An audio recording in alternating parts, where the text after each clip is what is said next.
Welcome to the online training for the South Tampa Fellowship Volunteer Handbook. The purpose of the handbook is to equip the children's ministry volunteers with policies and procedures that will help them minister effectively to children.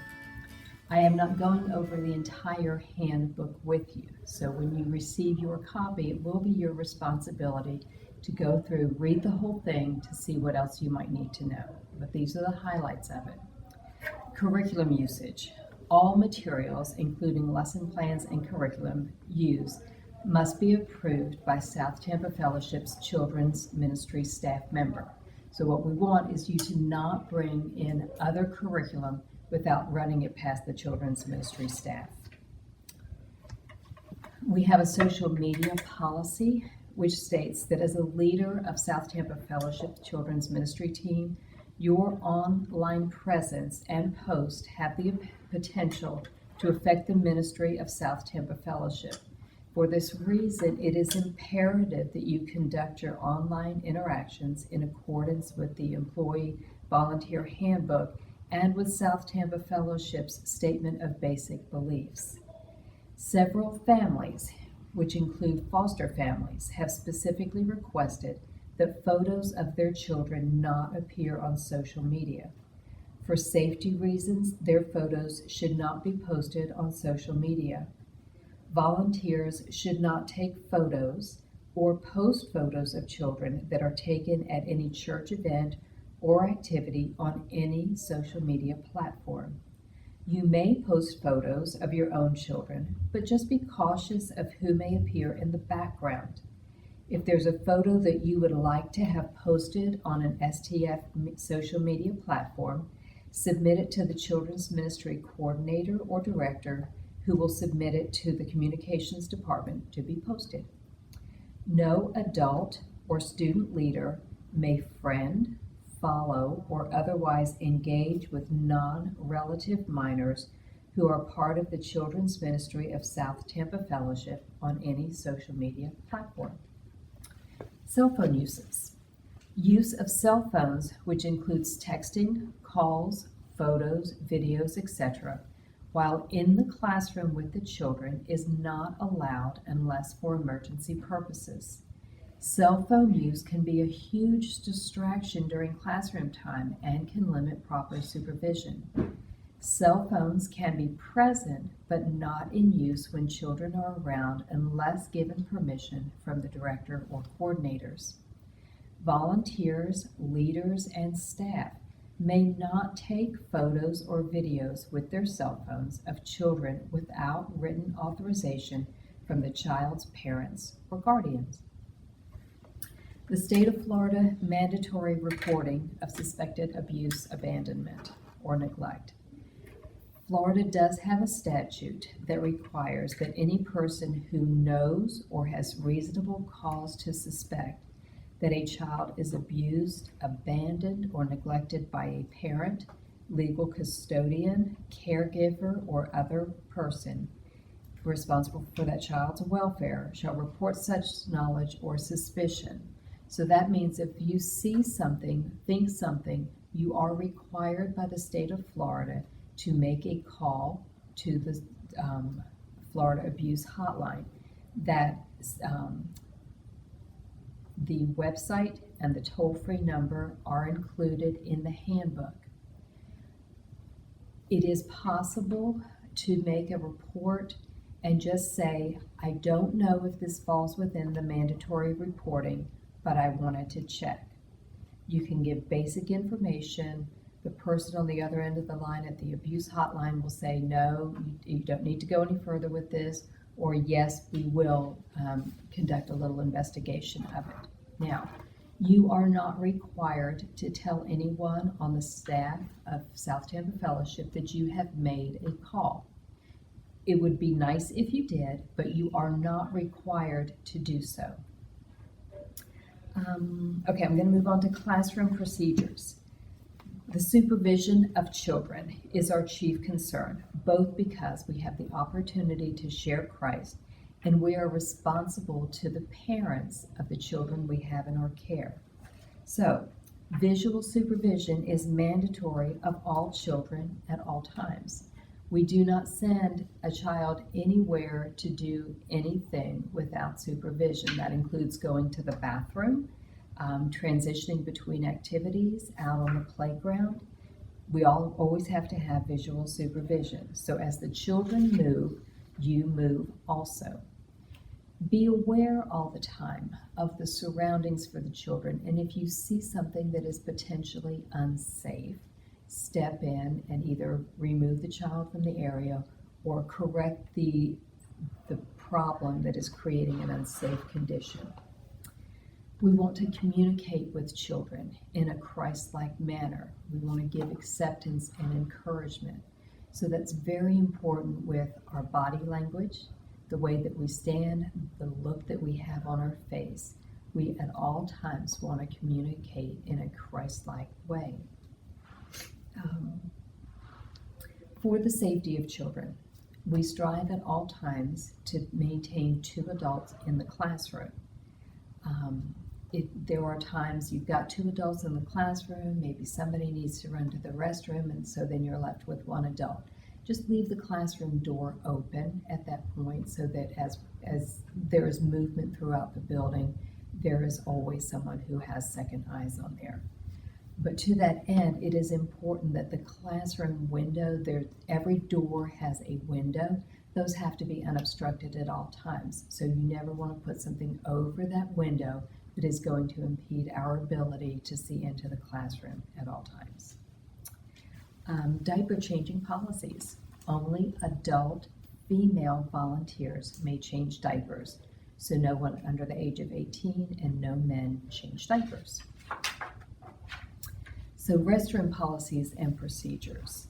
When using the restroom, children should have as much privacy as possible. So you are never going to take a child into a restroom stall. If the child needs assistance, just have them step out where you can take care of whatever has gotten balled up in view of other people. In the preschool, adult female volunteers may help a child who is younger than 3 use the toilet if it's needed. Keep the outer door to the restroom open, and those classrooms have restrooms in them, so you're just going to leave that door open a little bit. Give as much privacy as you can, but have clear visual supervision of what you're doing. Encourage the children to do everything that they can for themselves. If there's an accident and there's soiled clothing, come get a large resealable bag. We'll put dirty clothes in, and we have a selection of extra clothes in each of the classrooms. Elementary age children. Volunteers may never take a child alone to the restroom. You have to be accompanied by another volunteer or other children. And you know, if you say, does anybody else need to go to the bathroom, you will have a party to go with you, so that won't be a problem. Stand outside the bathroom door. So if you are in the common bathroom that's, like, say for instance on the ground floor, stay outside the door. Just put your foot in the door to keep it propped open so that you can hear what's going on in there, and you can go in if you feel like you need to, but stay outside. If a child asks for assistance to help undo or redo, you may do that, but you may not physically clean a child. If they need that level of assistance, we will get their parent to help with that. All right, appropriate touch. Physical contact with children or adults should be done with good judgment and only in the presence of others. So the following are appropriate ways to touch. An arm around the shoulder, walking hand in hand, a short one-arm side hug, a brief assuring pat on the back or shoulder, handshakes, high fives, fist pumps, bumps, whatever that's called. And children in pre-K 4 and younger are allowed to sit in laps, but always encourage the child to sit beside you rather than on you. So I want to go back just a second and talk about hugs, all right? I will say, never ask a child for a hug. Never initiate a hug. If a child runs up to you and hugs you, that's fantastic. Give a brief side arm hug back, but don't ask a child to give you a hug. All right, now these are the nevers of appropriate touch. Never touch in anger or disgust. Never touch in any manner that may be construed as sexually suggestive. Never touch between the belly button and the shin except during diapering. Never touch when a child or person doesn't want you to, unless you're using appropriate physical restraint when harm to the child or another child is imminent. So there may be times when a child needs to be picked up and physically removed and doesn't want to be. Adult volunteers, that is your job. That should never be left to one of the student volunteers who may be in your classroom. Never wrestle, tickle, or give a bear hug. Never pick up anyone who is kindergarten age or older. Never give a piggyback ride. Never allow anyone kindergarten age or older to sit on your lap. And just to cover this in discipline, there is no corporal punishment permitted in the Children's Ministries of South Tampa Fellowship. That means there is no spanking within the ministry. All right, I'm going to move on to the drop-off and pick-up policies and procedures. When children arrive here, their parents print out for them a security sticker that has a guardian receipt. A child gets checked in and the parent drops them off in the classroom. If it's just a visiting child who's going to be here for 1 week, there's a temporary sticker that they use, and it'll have the child's name, and then there's a tab on the end with a matching number to the part that is on the child. The pickup procedure, it's just the reverse of the drop-off. A parent is going to come with that guardian receipt. You're going to see the guardian receipt. You're going to match it up with the child who they want to pick up. Take the security sticker off of the child and then let that child go. If someone comes through the door to pick up a child and they do not have a guardian receipt, you may not release that child. All right, it doesn't matter if you've got a child saying, "Mommy, Mommy," or "Daddy, Daddy." If that parent does not have the guardian receipt, they may not pick up the child. You can send them to Pier 316. The person on staff will confirm whether or not that person is allowed to pick up, and they will come with that parent or with that adult who wants to pick up the child and say, yes, you may release that child to that person. All right. Please keep in mind that just because there is a parent who wants to pick up a child doesn't mean that parent is allowed to pick up the child. There may be situations going on, so do not put yourself in a position where you have released a child to someone who does not have a guardian receipt. All right. So let me add, while we're talking about those receipts, for the most part, those receipts print out a white background with black lettering. If you see a black bar at the top of the security sticker that is on the child, and then the name is in white, that means there is something about that child that you need to know. They have an allergy, maybe they have a medical condition, their parents have said no social media, so that black bar at the top of the security receipt should be a cue to you that you need to just investigate and see what it is about that child. And their security sticker then has a note as to what that special circumstance is, right? Missing child policy. Occasionally, we may temporarily misplace a child, all right? But as soon as you recognize that you are missing a child, immediately go to Pier 316 and make a report of it.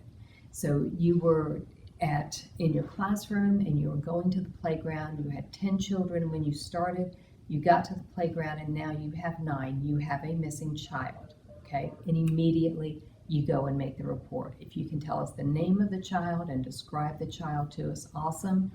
Turn it over to the folks at Pier 316 and then you go back to the rest of your group, right? We'll find the child, we'll bring them to you, everything will be fine. Okay, and I think the final thing that I'm going to cover today is emergency situations. So on occasion, the fire alarm will go off. If it does, Assume that it is a real emergency. Every classroom has hanging beside the door the evacuation procedure where your muster point is. Line up your children, grab your instructions, and go to your muster point. If it is a false alarm, someone from staff will come and tell you it's false alarm, you can stay where you are. Always treat those fire alarms as the real deal. All right? So, as I say, that is all that I am going to go over with you. There is a lot more in the Volunteer Handbook, and please do take the time to read through the whole thing. The final page of it is an acknowledgement that you have received this, and we do need you to sign and date it and turn that into us. Thank you.